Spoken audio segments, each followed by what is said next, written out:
তারপরে আমি একটা দৃশ্য দেখলাম, ছোট্ট একটা বাচ্চা, আচ্ছা কালো কুচকুচে দেখার মতো, মাথা থেকে পা পর্যন্ত পুরো চুল। আমাকে শুধু একটা কথাই বলেছে, এই বেটা তুই এখানে কি করছিস রে? এই কথাটা যেই বলেছে আমি তাকালাম, তাকানোর পর আমার আর ক্ষমতা নেই যে মুখ দিয়ে কোনো কিছু একটা কথা বলার। আর রাত্রে নিশি রাত্রে আমাকে একটা জিনিস দিত, সেই জিনিস আমি নিজে খেতাম। খা, এই কথাটা খা। কে বলতো? এটা মাই বলতো? মাই বলতো খা। একটা থাপড়া দিল, আমি এরকম করে এরকম এরকম করে তাকাচ্ছি, আমি বলছি, কি ব্যাপার, কে মারলো পিঠে? এদিক ওদিক তাকাচ্ছি, দৈব বানা চাই বেটা, আমি বাঁচতে চাস ওই নৌকায় উঠবি না, আমি তোমাকে বশীকরণ। আচ্ছা এবার আমি তোমাকে জানতে দিলাম না, আচ্ছা তোমার সর্ব অঙ্গে থেকে হাত আঙুলের নখ নিয়ে নিলাম, মাথার চুল নিয়ে নিলাম, গায়ের ময়লা নিয়ে নিলাম, নিয়ে এইবারে ওইটাকে আমি কাজ করলাম। এইবারে তুমি আমার সঙ্গে কথা বলছো না বা আমার সঙ্গে মিশছো না, অটোমেটিক দেখা যাচ্ছে তুমি আমার সঙ্গে মানে কথা বলা শুরু করছো, আদান প্রদান করছো, তাকে খাইয়ে খেয়ে নিল, ব্যাস আমার চরম বশীকরণ। আচ্ছা, চরম আপনি যা বলবেন সে তাই করবে।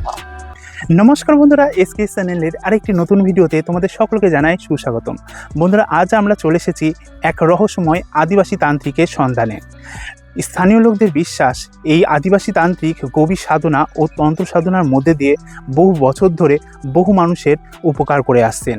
এই আদিবাসী তান্ত্রিককে ঘিরে রয়েছে নানা অজানা তথ্য, নানা কিংবদন্তি কাহিনী এবং তন্ত্র সাধনার বেশ কিছু অলৌকিক ঘটনা।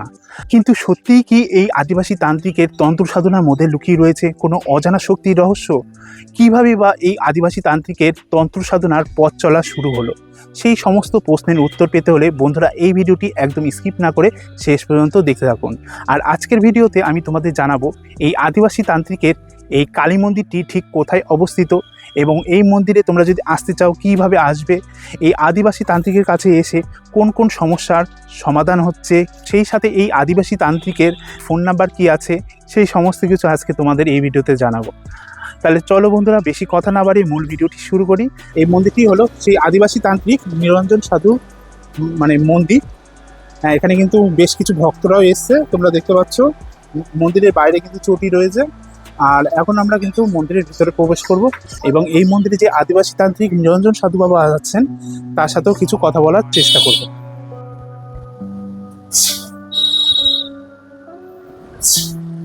বন্ধুরা, ইনি হলেন আদিবাসী তান্ত্রিক নিরঞ্জন বাবা।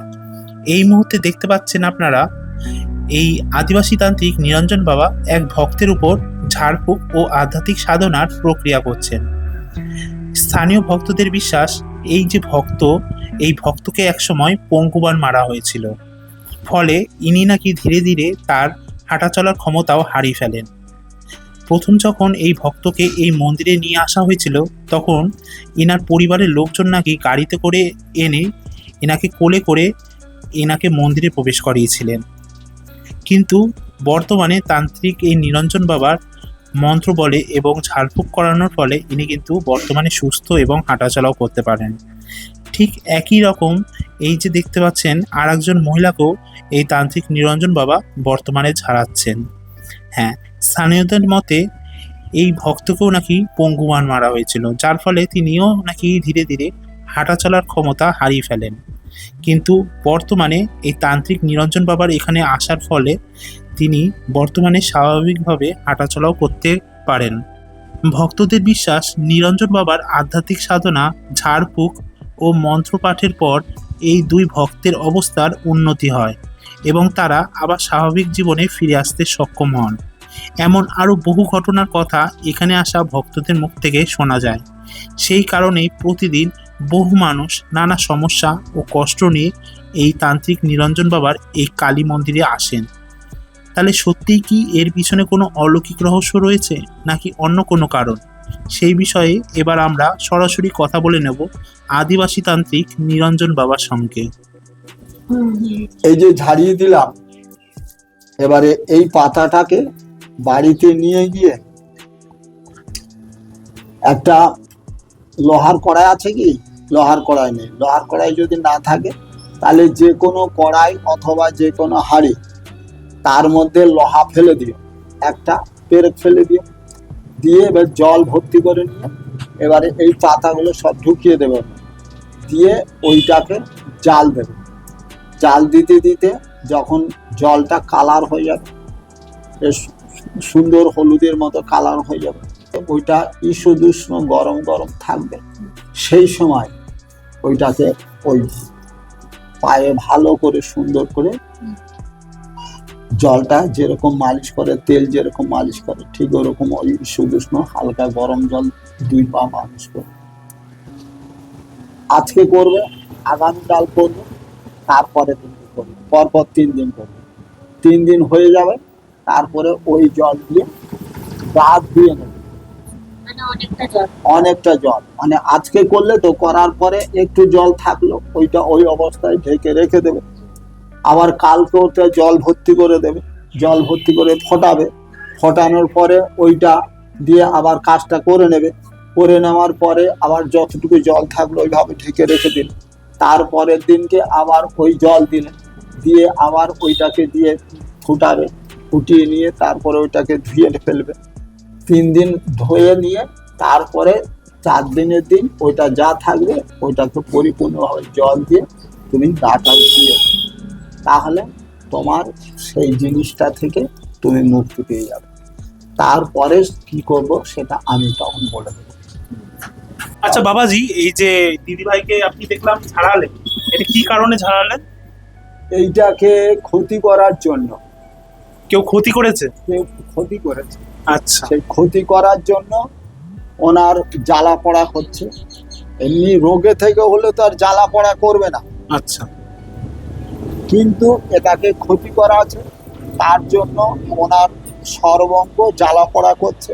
আচ্ছা। আর জ্বালা পড়ার মাধ্যমে ওর খাওয়া দাওয়া হচ্ছে না, খাওয়া দাওয়া বন্ধ হয়ে যাচ্ছে, ঘুম ভালো হচ্ছে না, ঘুমটা নষ্ট হয়ে যাচ্ছে, কাজকর্মতে এনার্জি নেই, এনার্জি লস হচ্ছে। আচ্ছা। শরীরের দিক থেকে দিনের পর দিন দুর্বলতা এসে যাচ্ছে। আর মনের মধ্যে ও কোনো কিছু ভাবতেই পারছে না আমার কেন এরকম হচ্ছে। আচ্ছা। এর জন্যই আমার কাছে যখনই আসলো তখন আমি জিনিসটাকে জেনে নিলাম। আচ্ছা। জেনে নিয়ে সেই জিনিসটাকে দেখে তার এই ট্রিটমেন্ট করে দিলাম। আচ্ছা, প্রথম আপনার কাছে একটা প্রশ্ন আছে যে আপনার শৈশব কোথায় কেটেছে এবং কিভাবে আপনি এই তন্ত্র সাধনার প্রতি আপনার আগ্রহ জন্মিয়েছে? আচ্ছা, আমার শৈশব ছিল সুন্দরবন। আচ্ছা। বাসন্তী থানা। আচ্ছা। আর গ্রামের নাম হচ্ছে ন্যাংটাখালী। আচ্ছা। গ্রামের নামটা ন্যাংটাখালী, বাসন্তী থানা। আর আমাদের হচ্ছে সুন্দরবন এরিয়া। সেখানে আমি ছোট থেকে পড়াশোনা করতাম, খেলাধুলা করতাম, প্লাস আর গরু চড়াতাম। আরো অনেক ছেলেপুলে থাকতো, এক দল থাকতাম।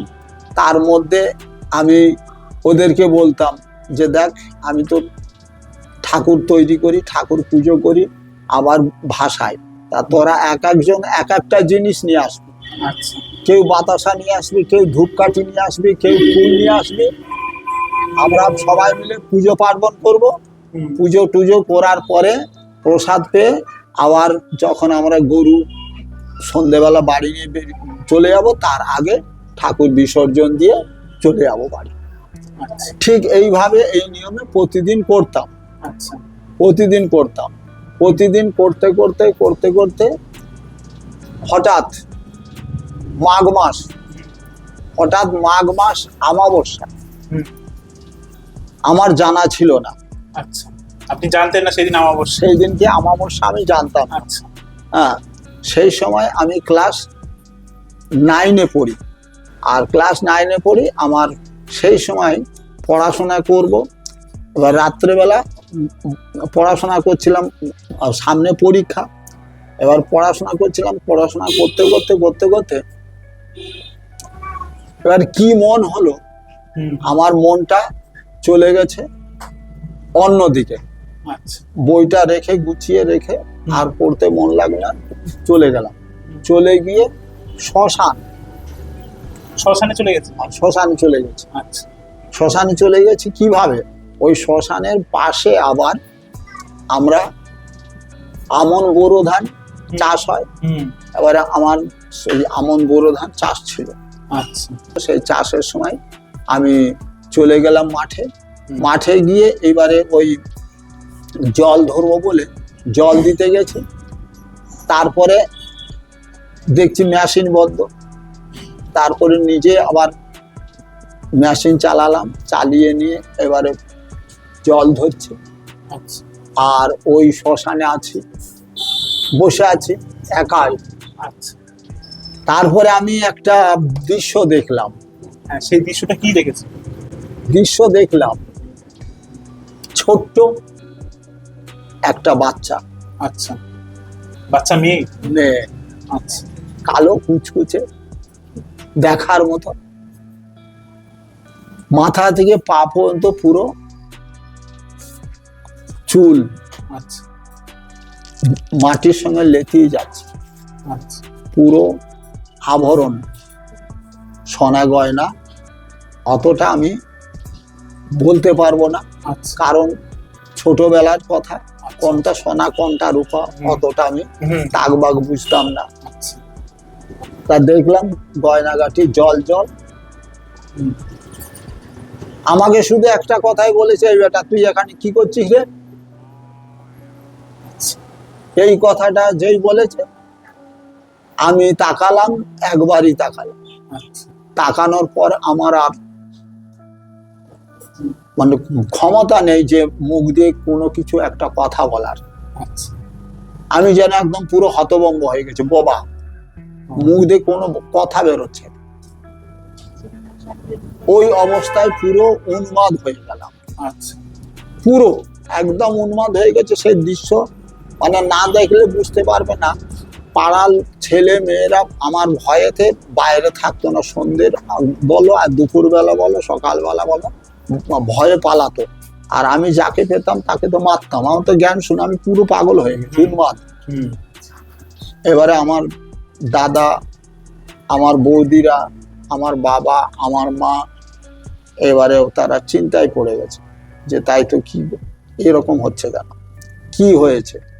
কেউ বলছেন নিশ্চয়ই পড়াশোনা করে, পড়াশোনা করতে করতে কোনো না কোনো ওই মাথায় কোনো সমস্যা হয়েছে, মাথার সমস্যা হয়েছে, নাহলে কেউ কোনো কিছু ওষুধ, গাছগাছালি ওষুধ খাইয়ে দিয়েছে, খাইয়ে দিয়ে মাথাটা খারাপ করে দিয়েছে, পড়াশোনাটা নষ্ট হয়ে যাবে তার জন্য। ওঝা বাড়ি, কবিরাজ বাড়ি, ঠাকুর বাড়ি, এখানে ওখানে ঘুরতে ঘুরতে এইবারে একটা জায়গায় ঠাকুর বাড়িতে নিয়ে আমাকে নিয়ে যায়নি। আমাকে তো রাখতে পারে না, আচ্ছা বেঁধেও রাখতে পারে না। আচ্ছা, আপনার মা বাবা নিয়ে গেছিল? আর মা বাবা গেছে? মা বাবার সঙ্গে গেছি। আচ্ছা ওখানে ওই নিয়ে গেছে, নিয়ে যাওয়ার পরে সেখানে বললো যে দেখো আমরা ঠিক করতে পারবো না।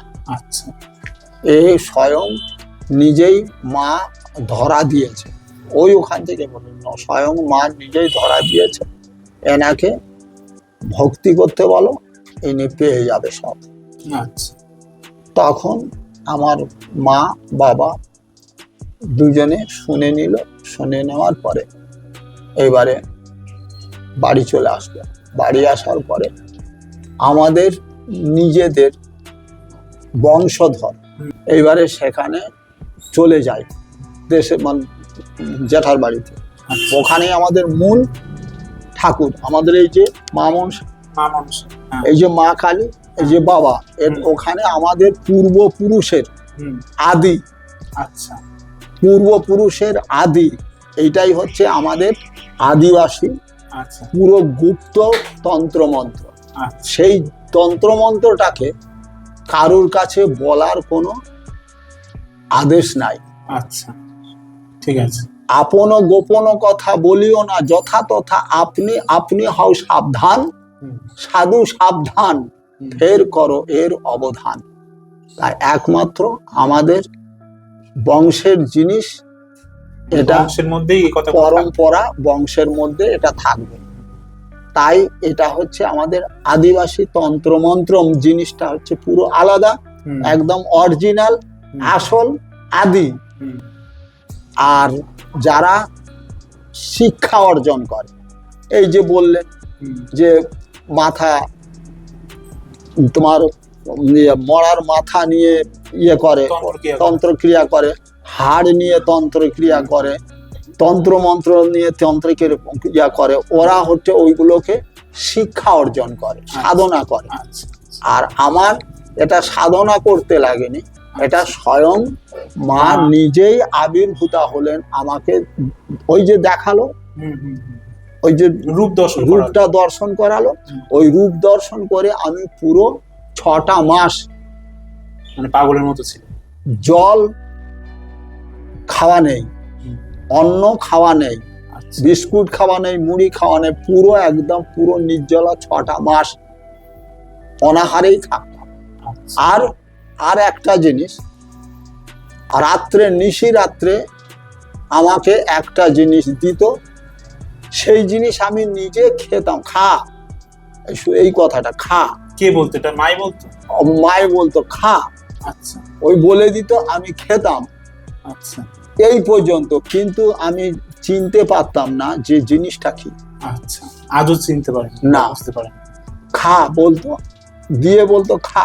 আচ্ছা, এবার আমি খেয়ে নিতাম, ব্যাস, আর কোনো কিছু জ্বালা থাকতো না। আচ্ছা, এইভাবে দিনের পর দিন কেটেছে। তারপরে আমার বাবাকে এবং মাকে, স্বয়ং বাবাকে, মাকে এবং আমার বড়দাকে স্বয়ং দেয়, স্বপ্ন দেয়, স্বপ্নাদেশ হয় যে দেখো আমার মন্দির করে দাও, আচ্ছা, আমার মূর্তি করো, ঢাক ঢোল কাশি বাসি আর জড়া পাঠা দিয়ে পুজো করো, আচ্ছা, দেখবে তোমার ছেলে ভালো হবে পুরো। আচ্ছা, তা সেই জিনিসটাকে আমাকে বলে দিল। তা আমি তখন সেই জিনিসটাকে জ্ঞান বলো, হুঁশ বলো, আমার তো তার কিছু নাই, যা কিছু করার বাবা করছে, মা করছে, আমার দাদা করছে, ওরা সব তোড় জোড় করে টোরে নিল। নেওয়ার পরে সব পুজোয় মন্দির টন্দিরে ছোট্টখাটো মন্দির করে দিল, সেখানে পুজো পার্বণ করতে। কে করবে পুজো? কে করবে? না, ও নিজেই করবে। আচ্ছা, কোনো ব্রাহ্মণ পুরোহিত লাগে না, আপনি করেন? তাহলে সেই জিনিসটাকে আমাকে বসিয়ে দিল। অটোমেটিক পুজো শুরু হয়ে গেল, ঢাক ঢোল বাজতে লাগলো, পুজো পার্বণ শুরু হয়ে গেল। সারাটা রাত পুজো হয়ে গেল, বলি হয়ে গেল, ভক্তরা প্রসাদও পেল। আর এদিকে আমার মা এসে ভর করার পরে এইবারে সব যে যা কথা বলছে মা সেইভাবে উত্তর দিচ্ছে। আচ্ছা, তাহলে আপনার মায়ের ভরও আসে। আচ্ছা, ভর আসলে আপনার শরীরে কি অনুভূতি হয়? ভর আসলে আমার তখন জ্ঞান থাকে না। কোনো জ্ঞান থাকে না, আমি আমাকে কে ছিমটি কাটছে না কে ছুঁইছে ওসব কিছু থাকে না। পুরো শরীর পুরো অবসন্ন হয়ে যায়, অসাড়, অবশ, একদম পুরো শূন্য। এটা কতক্ষণ থাকে? এটা কতক্ষণ তার ঠিক নেই। আচ্ছা, তার ঠিক নেই। আচ্ছা, আপনার কাছে তো বহু ভক্ত বহু সমস্যা নিয়ে আসছে, সব থেকে কোন সমস্যা নিয়ে ভক্তরা আপনার কাছে আসছে? কোন সমস্যা বলতে নানা রকমের। হ্যাঁ, যেমন কি কি? যেমন দেখো, রোগ জ্বালা বলতে নানা রকমের রোগ। কোন রোগের কথা বলবো? নানা রকমের রোগ জ্বালা। এই যে শুনলে তো যে এরকম ধর বলে অর্শ এক চান্সে ক্লিয়ার হয়ে যাবে। তারপরে তোমার জ্বর জ্বালা সর্দি কাশি যাবতীয় যা এই সমস্ত কাজ যে যেরকম বলে তাকে সেরকম করে দেওয়া। আচ্ছা, এই যে সুগার, থাইরয়েড, তারপর আরো যেসব সমস্যা দেখা গেল, নার্ভের সমস্যা, এগুলো কি ঠিক হয় আপনার? না, এইগুলোর ব্যাপার হচ্ছে আলাদা। আচ্ছা, এইগুলোর ব্যাপার হচ্ছে আলাদা। যেটা হয়েছে সেটাকে ব্যাপার হচ্ছে আসে, সুগারের আসে, নার্ভের আসে, থাইরয়েডের আসে, এইগুলো আসে। আমার যেটা জানা আছে সেটা আমি করে দিই। আচ্ছা, সেটা নিলেই মানে সেটা সুস্থ, তারা সুস্থ হয়ে যায়, একদম পুরোপুরি সুস্থ হয়ে যায়। তারপর যেরকম ধরো বান হ্যাঁ, এই যে বানের ব্যাপারটা আমি শুনেছি খুব, কেউ যদি কাউকে বান মারে তাহলে সেটাও আপনি তুলে দিতে পারেন। একদম ক্লিয়ার করে দেবো। আচ্ছা, এটা কিভাবে করেন? এটাকে যার যেরকম বান তো একরকম না। আচ্ছা, নানা বান রকম, কত প্রকারের হয়? অনেক রকম, কত প্রকার। যেমন কিছু উদাহরণ দিন। যেমন ধরুন জাদু বান আছে। জাদু তো, বান। জাদু আচ্ছা, এই বান আছে। জাদু বানটাই কি হয় বা কারা করতে পারে এগুলো? এইগুলো তান্ত্রিকই করবে, তান্ত্রিকরাই করে। তান্ত্রিকই করবে। তারপরে আরেকজন, যেমন ধরো তুমি ওঝা, হুম, তুমি ওঝা, আচ্ছা, তুমি একজনের কাছ থেকে অনেক দিন আগে থেকে এই জিনিসটা শিখে রেখেছো, হুম, সেই জিনিসটাকে তুমি আর একজনকে মেরে দিবে। আচ্ছা, তার ভালো দেখলে না, কত কলা গাছে মেরে দিলে, কি নারকেল গাছে মেরে দিলে, কি কাঁঠাল গাছে মেরে আচ্ছা, দিলে। যে কোনো বস্তুর উপর বা মানে মানুষ ছাড়াও অন্য প্রাণী বা হ্যাঁ, উদ্ভিদের উপরও সেগুলো প্রয়োগ করা যায়। প্রয়োগ করা যায়। কিন্তু সেগুলো অত পুরো মরেই গেল।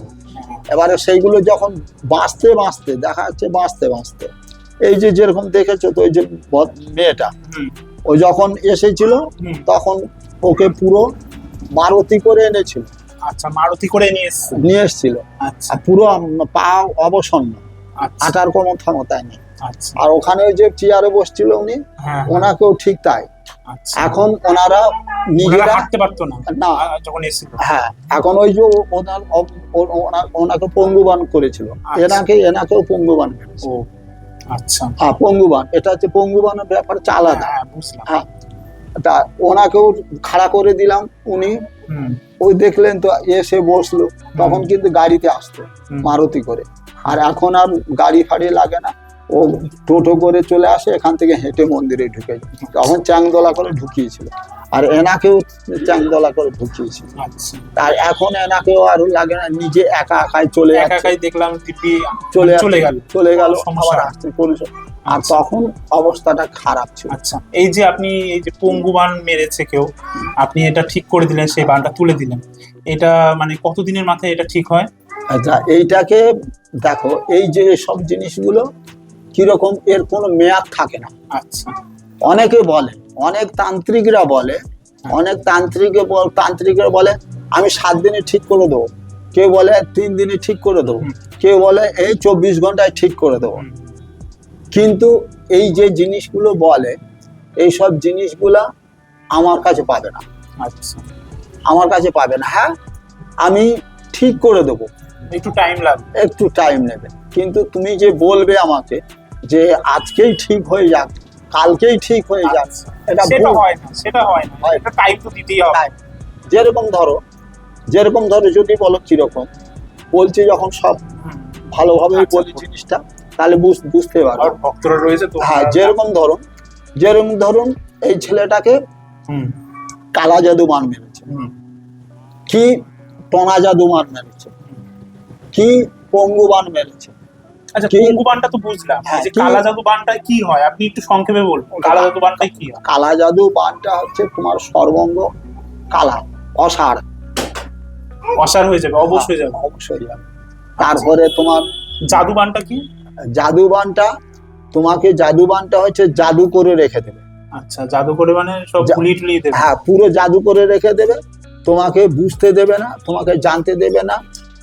আগরুম বাগরুম তুমি কথা বলবে, আচ্ছা, আচ্ছা, আগরুম বাগরুম কথা বলবে, এই ভালো এই খারাপ। তখন বাড়ির লোকরা বলবে যে তাই তো, এ তো ভালো আছে, এ আর কোনো অসুবিধা নেই। কিন্তু পরক্ষণে দেখা যাচ্ছে সেই জিনিসটা উতলে আসবে। কারণ হচ্ছে জাদুবানটা কিরকম, তোমাকে বান মেরে দিল, ভেড়ে রেখে দিল, আচ্ছা, ভেড়ে রেখে দিল। অনেকে যেরকম ধরো সর্পা, সাপ, হুম, সাপ কথায় কথা বাড়ে, লতায় লতা বাড়ে জিনিসটা। যেরকম ধরো সাপ হয়তো দংশন করলো, হুম, কেউ অঝা থাকলো, সে ঘাটুলি করতে জানে, এইবারে সে চুপচাপ সে ঘাটুলি করে দিল। ঘাটুরি মানে কি? ঘাটুলি মানে বন্ধন করা, বন্ধন করে। বন্ধন করে দিল। আচ্ছা, বন্ধন করে দিলে সে সরে গেল, সে বদমাস লোক, আচ্ছা, আচ্ছা, শয়তান লোক, বদমাস লোক, সে শয়তান তোমাকে প্রাণ সংশয় করবে, সে ভালো হতে দেবে। সে ঘাটুলি করে সে সরে পড়লো, সরে পড়লো। এবারে আর তুমি ওনাকে বাঁচার জন্য একটা হসপিটালে বলো, একটা অঝার বাড়ি বলো, তুমি গেলে, সে ভালো হচ্ছে না। আচ্ছা, ওই রকম অসুস্থ হয়ে পড়ে আছে। আচ্ছা, ওরকম ঠিক অসুস্থ না। ব্যক্তি আসলেও আপনার এখানে ঠিক হয়ে যাচ্ছে। আচ্ছা। সেই জিনিসগুলো ভেরে দেওয়া বলা হয়। সেই জিনিসগুলো কাটতে হবে, কেটে ক্লিয়ার করতে হবে। ক্লিয়ার করে দেওয়ার পরে তার জন্য তোমাকে সময় লাগবে, আচ্ছা। সময় লাগবে। তখন তোমাকে দেখতে হবে যে এই জিনিসটা লাইনটা কি, সেই সমস্ত জিনিসগুলো দেখা যাবে। জিনিসটা দেখে নিয়ে তারপরে সেই ব্যবস্থা করতে হবে। সেই ব্যবস্থা করলে ব্যাস, কালা জাদু বলো, টোনা জাদু বলো, ইন্দার জাল বলো, যা যেভাবেই হোক ওটা ক্লিয়ার হয়ে পরিষ্কার হয়ে যাবে, কেটে কুটে ক্লিয়ার হয়ে যাবে। ঠিক এইভাবে জিনিসগুলো একটার পর একটা দেখা যায়। অনেক মানে কত কথা বলবো, মানে অনেক রকম জিনিসটা। আর তান্ত্রিকরা হচ্ছে তারা শিক্ষা অর্জন করে নেয়। আচ্ছা শিক্ষা অর্জন করে তারা তান্ত্রিক হয়, আচ্ছা আচ্ছা। মানে সাধনা করে। তোমাকে একজন গুরু ধরলো, সেই গুরু তার ইয়ে করছে। আর আমার গুরু নেই। আচ্ছা, হ্যাঁ, এটাই জিজ্ঞাসা করতাম যে আপনার গুরুকে। না, আমার গুরু টুরু নেই। গুরু নেই আমি কেন? সব বলছি, গুরু টুরু নেই। আচ্ছা, গুরু আমার একমাত্র স্বয়ং ওই মা। মা। মা আচ্ছা স্বয়ং মা আমাকে সমস্ত কিছু, এই যে বললাম একটুখানি টাচ করে দিচ্ছি, হুম। স্বয়ং মাই আমাকে বলে দেয়। যখন দরকার হয় তখন মা নিজেই আপনে শয়নে স্বপনে জানিয়ে দেয়। শয়নে স্বপ্নে জানিয়ে দেয়, আচ্ছা যেটা গোপন তথ্য। যা তুমি যে জিনিসটা জিজ্ঞেস করছো সেই জিনিসটা আমার কোনো বলার স্কোপ নাই। আচ্ছা, মানে বলার অনুমতি নেই মায়ের, না। তাই তো? আচ্ছা আচ্ছা, বুঝেছি। বুঝেছেন তো? হুম। এর জন্যই যে বলছিলে, যে জিনিসটা বলছিলে, আমরা তান্ত্রিক বাড়ি গেছি, গিয়ে দেখলাম তারা এই সব জিনিসগুলো ভৌতিক মানে অন্যান্য তান্ত্রিকরা যেমন আমরা দেখেছি যে মরা মাথা কুলি আর এসব আপনার কাছে নেই, না, আপনি শুধু সাধন ভোজন করেন হ্যাঁ। আর মায়ের ওগুলো- অনুমতি দেয়। ওগুলো দেখায় কি, ওরা ওগুলো হচ্ছে ভূতের ব্যাপার। আচ্ছা আচ্ছা ভূতের ব্যাপার, অনেকের জিনের ব্যাপার। আচ্ছা আচ্ছা। হ্যাঁ, ওরা অনেকের জিনের ব্যাপার থাকে, অনেকের ভূতের ব্যাপার থাকে। ওই ভূতেরাই ভূত নিয়ে তাদের ওই সব দৃশ্যগুলো, কিন্তু আমার কাছে তা পাবে না। আমার কাছে সব পাবে না, আমার কাছে সব ছল্লি বল্লি পাবে না। মানে তারা যেমন চালান দেয়, আপনার ওইসব নেই, তাই তো? না, ওই সব ছল্লি বল্লি পাবে না। আচ্ছা, আমি এখানে আরেকটা প্রশ্ন করি। আমি শুনেছি নাকি আপনি বশীকরণ করতে পারেন, হুম, আবার মহাবশীকরণও করতে পারেন। হ্যাঁ, করি। মানে এই ব্যাপারগুলো কিভাবে কি করে? বশীকরণ, মহাবশীকরণ, এগুলো? আচ্ছা, এইগুলো বশীকরণ, মহাবশীকরণ, এইগুলো জিনিসগুলো যেমন ধরো তোমাকে বশ করা হবে। হ্যাঁ। যেমন স্বামী স্ত্রীর মধ্যে বলছি, হুম, স্বামী স্ত্রী তাদের দুজনের মধ্যে মনোমালিন্যতা হচ্ছে, হুম, তারা মিলেমিশে সংসার করতে পারছে না। আচ্ছা এবারে যেমন ধরো স্ত্রী আসলো, স্ত্রী এসে বলছে যে বাবা, আমার স্বামী আমার সঙ্গে ঠিক মিলমিশ করে মিশ সংসার করছে না করতে বা পারে না। অশান্তি হচ্ছে। অশান্তি করছে, ঝগড়াঝাটি করছে, মারধর করছে, নেশা ভাঙও করছে। আমি কি করে সংসার করব? আমি জ্বালা যন্ত্রণায় সহ্য করতে পারছি না। আচ্ছা খেতে পড়তে দেয় না, টাকা পয়সা চাইলে টাকা পয়সা দেয় না, ওজন মারধর দেয়। তখন আমি তাদেরকে বলে দিই যে দেখো, এক কাজ করো, তোমার স্বামী যে জামা কাপড় পরে সেই জামা কাপড়ের বস্ত্র আচ্ছা শনিবার মঙ্গলবার ধরে বস্ত্র টুকরো একটু কাটো, আচ্ছা ওকে জানতে দেবে। আচ্ছা আর তুমি যে জামা কাপড় পরো সেই জামা কাপড়ের বস্ত্র টুকরো তোমার কাটো। আচ্ছা, ওইটা নিয়ে আসতে হবে, বস্ত্র। হ্যাঁ, এইটা নিয়ে আসবে। নিয়ে আসার পরে আমি কবচ করে দেবো, আচ্ছা আর খাওয়ার ওষুধ করে দেবো। সেই খাওয়ার ওষুধটাকে যে কোনো নিরামিষ আমিষ তরি তরকারি খাদ্য খাবারের সঙ্গে মিশিয়ে খাইয়ে দিও। আচ্ছা আর মাদুলিটাকে তোমার বাঁ হাতে লাল কাঠ দিয়ে ধারণ করে আচ্ছা ধারণ করার সময় তুমি যে কথাটাকে আমি বলে দেবো সেই মন্ত্রটাকে বলে নিয়ে ধারণ করবে। মন্ত্রটাকে ধারণ করবে তুমি বলে নিয়ে, আচ্ছা। তাহলে তোমার সমস্যাটা সমাধান হয়ে যাবে। এটা তো গেল বশীকরণ। হ্যাঁ, বশীকরণ ওইভাবে ঠিক হয়ে যায়, তাই তো? ওইভাবে ঠিক হয়ে যাবে। আর মহাবশীকরণটাও কি এরকম? আচ্ছা, না, মহাবশীকরণ আবার আলাদা। ওইটা কি রকম? ওগুলোর ব্যাপার হচ্ছে আলাদা। যেমন? যেরকম ধরো তোমার শরীরের হ্যাঁ। 10টা আঙুল, হুম। এবারে 10টা আঙুল হাতের আর 10টা আঙুল পায়ের, হুম। এবারে তোমাকে মহাবশীকরণ করতে হবে, বশীকরণে আবদ্ধ করতে হবে। তখন তোমার শরীর মাথার চুল নিতে হবে, আচ্ছা গায়ের ময়লা নিতে হবে। আচ্ছা। এবারে যে বস্ত্র আর এটা পড়া হয় কেন আমি সেটা বলছি। আচ্ছা, এই জিনিসগুলো দিয়ে যার প্রতি যার বশীকরণ করবে, আচ্ছা আমি হয়তো তোমাকে বশীকরণ করছি, আচ্ছা। উদাহরণটা হ্যাঁ দিচ্ছি, হ্যাঁ।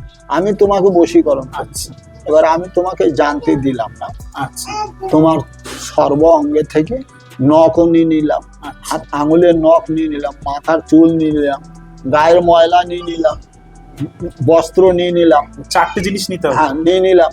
আচ্ছা আর আমারও সেটা আচ্ছা। নিয়ে তারপর নিয়ে এইবারে ওইটাকে আমি কাজ করলাম। কি কাজ করবে? মন্ত্র আছে, আচ্ছা সেই মন্ত্র দিয়ে আমি কাজ করে কবজে ভরলাম। আচ্ছা কবজে ভরে সেই কবজটা আমার কাছে রেখে দিলাম।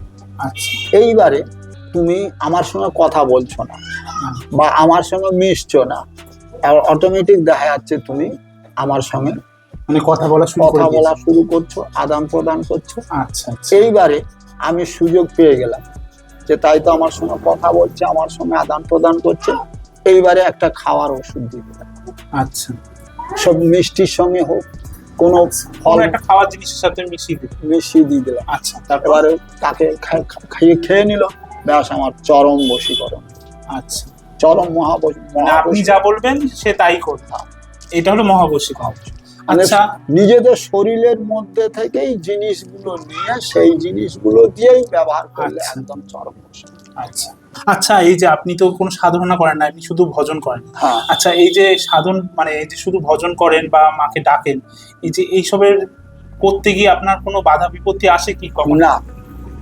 এই যে আপনি কারো কেউ ক্ষতি করলে আপনি এগুলো দূর করে দিতে পারেন, বশীকরণ করেন, হ্যাঁ, এগুলো তো গুপ্ত বিদ্যা। গুপ্তবিদ্যা। এইসব বিদ্যা মানে মানে পালন করলে বা এসব বিদ্যা চালনা করলে মানে আমি শুনেছি নাকি তান্ত্রিকদেরও নাকি ক্ষতি হয়। ক্ষতি হয়। তা আপনার কি সেরকম কোনো কিছু হয়? বন্ধন করে নিতে হয়। আপনি বন্ধন করেন? হ্যাঁ। আচ্ছা সেটা তো নিজের আত্মরক্ষা করতে হবে, নিজের দেহ বন্ধন করতে হবে। আচ্ছা। ওটা করলে আপনার অবশ্যই। তান্ত্রিকদের দেখেছি ভূত পেট মানে ছাড়িয়ে থাকে, হ্যাঁ। বা কারো শরীরে ভূত পেতে ভর করলে আপনি সেটা তাড়িয়ে দিতে পারেন। হ্যাঁ, মানে তান্ত্রিকরা তাড়াতে পারে, আপনিও সেটা হ্যাঁ পারেন? আমি পারি। আচ্ছা, সেটা কিভাবে করেন? সেটা আমি ওই জল পড়ে দেবো, হুম। তেল পড়ে দেবো, আচ্ছা মাজলি করে দেবো, অনেক সময় দেখা যাচ্ছে সর্ষে পড়ে দিলাম, হ্যাঁ। অনেক সময় দেখা যাচ্ছে লবঙ্গ পড়ে দিলাম, হুম অনেক সময় দেখা যায় ঝাড়িয়ে দিলাম, হুম। ঝাড়িয়ে ক্লিয়ার করে দিলাম। হুম। আচ্ছা, তাদের যখন শরীরে আত্মার ভর পড়ে, হ্যাঁ। আত্মাগুলো যখন তার শরীর থেকে বেরিয়ে যায় তখন আপনার কোনো ক্ষতি করে না? না, আমার ক্ষতি করবে, কারণ আমি মানে দেহ আপনি বন্ধন, দেহ বন্ধন করে পুরো রাখেন, দেহ ওর জন্য কোনো ক্ষতি হয় না। আচ্ছা, বলছি এখানে এই যে ভক্তরা আসছে, আপনি কাজ করিয়ে দিচ্ছেন, বিভিন্ন সমস্যা থেকে প্রতিকার পাচ্ছে, এর জন্য মানে কি কি পরিমাণে অর্থ দিতে হয় আপনাকে? অর্থ এখানে যার যেরকম খুশি, যার যেমন খুশি, কোনো চাহিদা নেই। না। এইবারে হুম। এইবারে তুমি যেমন ধরো, হুম। তুমি যেমন ধরো বশীকরণ করবে, হ্যাঁ। এইবারে বশীকরণ করতে গেলে কতগুলো জিনিস আমি বলে দিচ্ছি তাহলে। যেরকম ধরো ভূজ্যপত্র লাগে, আচ্ছা কাম সিঁদুর লাগে, আচ্ছা। মুনামুনি লাগে, হুম মন চটপটি লাগবে, হুম। চিত বদলা লাগবে, আচ্ছা আচ্ছা, অনেক কিছু লাগে। রাহু চণ্ডা লাগে, হুম। বন চণ্ডাল লাগে, হুম। শ্বেত লজ্জাপতি লাগে, মানে এরকম অনেক অনেক জিনিস লাগে। এগুলো তো সাধারণ ভক্তর মানে পক্ষে এইসব জিনিস জোগাড় করা প্রায় অসম্ভব। আপনি সেগুলো জোগাড় করে দেন? সেইগুলো জোগাড় বলতে কি, সেগুলো দোকানে গেলে হ্যাঁ। দোকান থেকে পাওয়া যায়। আচ্ছা। দোকান থেকে সাধারণ মানুষ তো পাবে না এগুলো। না, আপনি সেগুলো সন্ধান জানেন কোথায় পাওয়া যায়, হ্যাঁ। আপনি সেগুলো জোগাড় করে দেন। জোগাড় করে দিই। এবারে সেই দোকানদার তো সে ফ্রি দেবে না, অবশ্যই ফ্রি দেবেন। সেই দোকানদার পয়সা নেবে, হ্যাঁ, একটা মূল্য আছে। মূল্য নেবে। তখন তাদেরকে বলেছি, বাবা এই জিনিসের এই দাম, এই আচ্ছা। পয়সাটা দিতে হবে, আচ্ছা এই পয়সা দিলে তোমাকে সেই জিনিসটা এনে দেবো, এনে দিয়ে তোমার কাজ করে দেবো। আচ্ছা এবার তুমি সেই কাজ করে নিয়ে সাকসেসফুল হবে। তা আচ্ছা। এই পারপোসে তোমাকে মানে যেটুকুনি মানে ওইসব জিনিস আনতে লাগে ওইটা, আর আপনার সামান্য কিছু হয়তো খুশি হয়ে যে তুমি যেমন দেবে। আমার যে দক্ষিণা আমি হয়তো বললাম যে 501 টাকা দক্ষিণা দিতে হবে কি 1001 টাকা দক্ষিণা দিতে হবে, ওইসব নেই, সেরকম কোনো চাই ওইসব নেই আমার কাছে। ওইসব তোমার দক্ষিণা তোমার মন খুশি, কেউ দিচ্ছে 16 না, কেউ দিচ্ছে 51 টাকা, কেউ দিচ্ছে 21 টাকা, কেউ দিচ্ছে 11 টাকা, যার যেরকম তোমরা সেইভাবে দাও, আমি তাতে কোনো চাহিদা নেই। আচ্ছা আর কিন্তু ওই সব জিনিসপত্রগুলো সেইগুলো আমি তো পারবো, কারণ যে তোমরা যদি না দাও তাহলে আমি কোথায় পাবো? আচ্ছা আর ওগুলো আনতে গেলে তো দোকান থেকে আনতে হবে, আর দোকানদাররা পয়সা ছাড়া তো জিনিস দেবে না। অবশ্যই। এখানে তাহলে মানে মানুষের যে কোনো রকম সমস্যা এখানে এসে সমাধান হচ্ছে, হ্যাঁ। মানে রোগ ব্যাধি হচ্ছে ঠিক, হ্যাঁ। আবার পারিবারিক সমস্যা, যাদের নিঃসন্তান দম্পতি রয়েছে তাহলে হ্যাঁ। সন্তান হচ্ছে না, তাদের হ্যাঁ, সন্তান হ্যাঁ, হচ্ছে, হ্যাঁ, হ্যাঁ, মানে যে কোনো সমস্যার সমাধান এখানে হয়। হ্যাঁ, আচ্ছা ঠিক আছে, অনেক অনেক ধন্যবাদ আপনার মূল্যবান সময় দেওয়ার জন্য। হ্যাঁ, ঠিক আছে, জয় মা তারা, জয় মা। জয় মা তারা, জয় মা। তাহলে বন্ধুরা, আজকের ভিডিওতে আপনারা জানলেন আদিবাসী তান্ত্রিক নিরঞ্জন বাবার অলৌকিক ক্ষমতা ও তাকে ঘিরে প্রচলিত নানা আশ্চর্য ঘটনা সম্পর্কে। আশা করি বন্ধুরা আপনাদের এই ভিডিওটি ভালো লেগেছে। পরবর্তী ভিডিওতে আমি এই তান্ত্রিক নিরঞ্জন বাবার এই কালী মন্দিরটি আসলে কোথায় সেই সঠিক অবস্থানটি বলে দেব। সেই সাথে আপনারা এই মন্দিরে যদি আসতে চান কিভাবে আসবেন সেটিও বলে দেব। সেই সাথে এই মন্দির কোন দিন খোলা থাকে এবং কোন সময় খোলা থাকে, সেই সাথে তান্ত্রিক নিরঞ্জন বাবার ফোন নাম্বার কি আছে সেই সমস্ত তথ্যও দিয়ে দেব। তাই সেই গুরুত্বপূর্ণ ভিডিওটি যাতে আপনারা মিস না করেন, তাই এখনই এই চ্যানেলটি সাবস্ক্রাইব করে পাশে থাকুন আর পাশে থাকা বেল আইকনটি অন করে রাখুন। আপনাদের এই ভিডিওটি কেমন লাগলো তা অবশ্যই কমেন্ট করে জানাবেন। আজকের মতো এখানেই বিদায় নিচ্ছি। সবাই ভালো থাকবেন, সুস্থ থাকবেন। নমস্কার।